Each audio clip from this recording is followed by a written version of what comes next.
Okay, y'all, so we'll say, for instance, you either felled a tree or a tree fell on its own and it's blocking a path, or you need to move this big hunkin' daggone tree.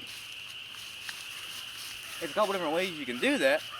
You can do it the brute way, which ain't exactly good for you because you're trying to burn calories. You're trying to save calories, not burn them. So what's going to be the way to make that the easiest on you and your body? Well, right off the bat, I'm going to say the Spanish windlass.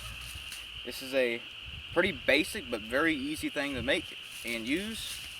All you need is some really strong rope and some way to get two really good poles.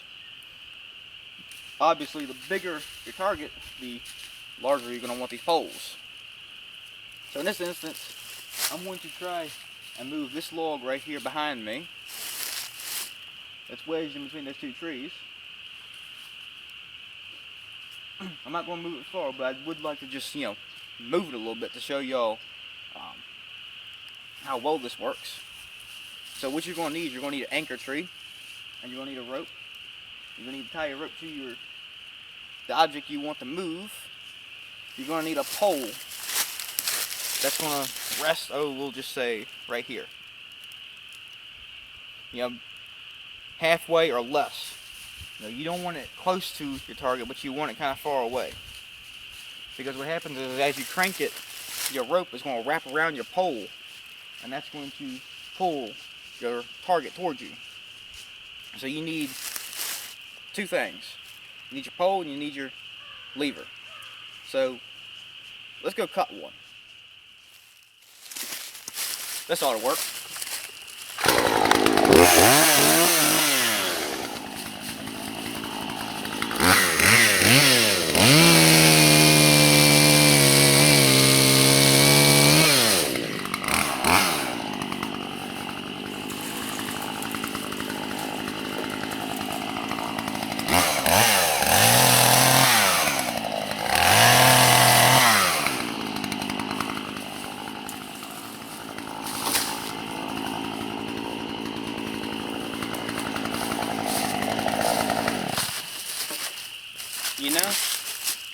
It occurs to me, isn't this supposed to be a survival channel? What the heck am I doing with a chainsaw? Guess it's back to this old thing.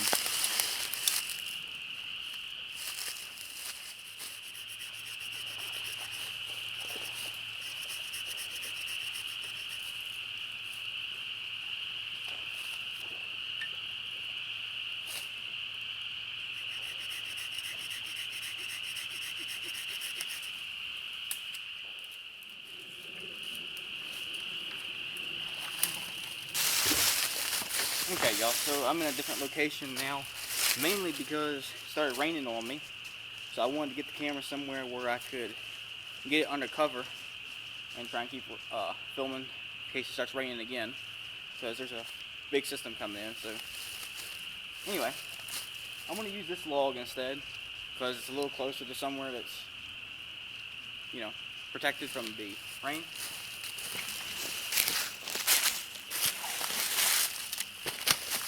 Alright, so what we got here is another log. Thing, it's heavy-ish. Okay, no, that's really heavy. A lot heavier than I thought it was, anyway. So, my bridge of rope underneath. I think I'm going to do a timber hitch. So, you thread it under, go this way, have a little more slack here.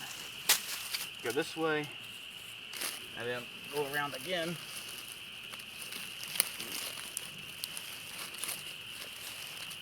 And then you're going to thread it underneath, and you're just going to wrap it around a bunch of times. That's it. It's not fancy. It's not complicated. It's a friction lock kind of knot. It's not going to come undone. And that's a timber hitch. So what you're going to want to do with your big pole, the biggest one that you cut, you're going to want to sharpen the end a little bit, and you're going to want to stick this sucker in the ground. You want it kind of deep in the ground, if it's kind of deep in the ground, you don't really have to worry about it running away from you as much, which is, trust me, a good thing. Because you want this to try and stay stationary. So if at all possible, actually dig a bit of a hole, like a post hole, for this to rest in. That's going to help you a lot. And you'll probably see why in just a little bit. So then we're just going to take the rope and we're going to tie it to our anchor tree. Use, whatever knot you deem necessary, as long as it holds. I'll probably just use a round turn and do that.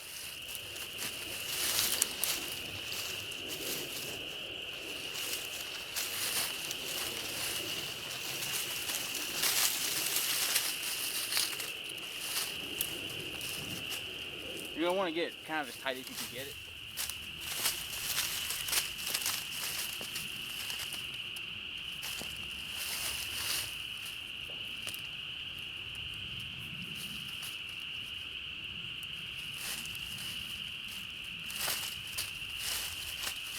Nothing fancy.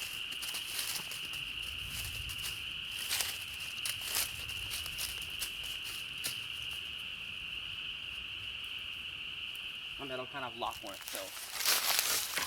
You're going to take your lever. This is your lever. Get rid of this nuisance. Right, quick.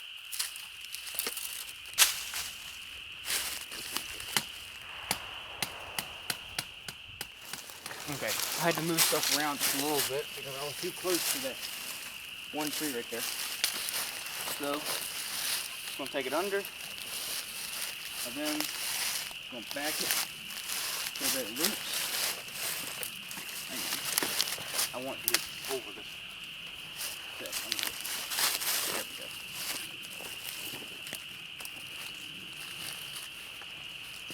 This would be a lot better if you had like 2 people. I think I might move my post over a little bit more.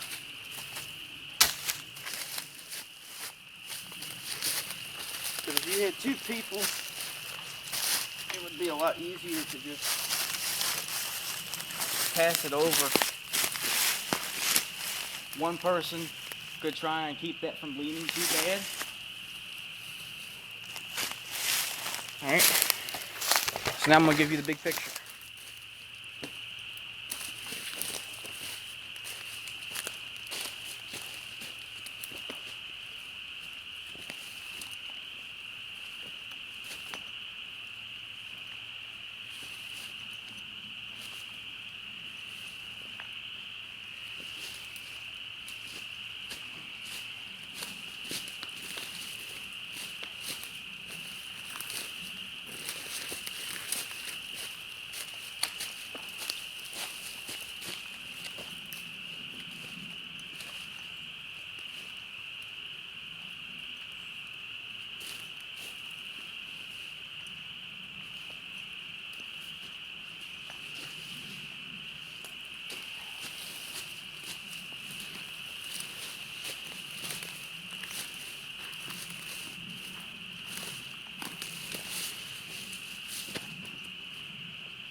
So as you can see, I moved it quite a bit.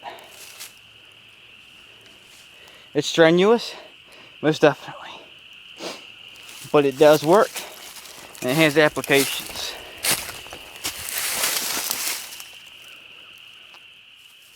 So, there's you another way. You can use physics whilst in the wilderness to your advantage. And I managed to beat the rain. Finally got some time outside. Finally got some time just to, you know, be outside and actually do something, finally.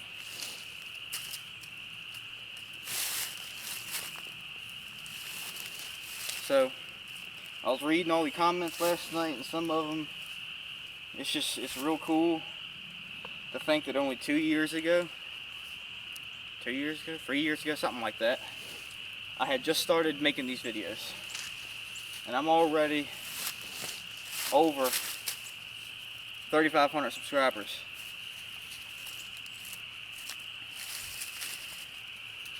It was just neat.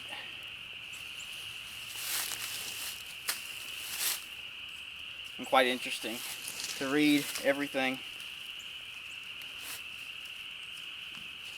I appreciate the immense support and all the comments and shares and likes and downloads.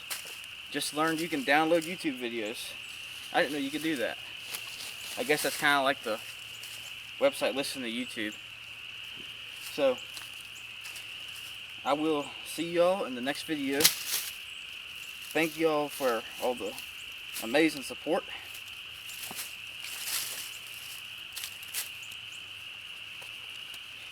And I got one thing I'm going to show y'all real quick before I take off. But it's getting ready to rain. Well, it is raining, but it's not raining too bad.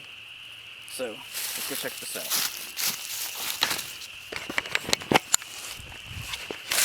Alright. So the amount of pressure that was being exerted on these, this was my lever right here. Look at this dent in it. And let's take a look over here at my anchor tree.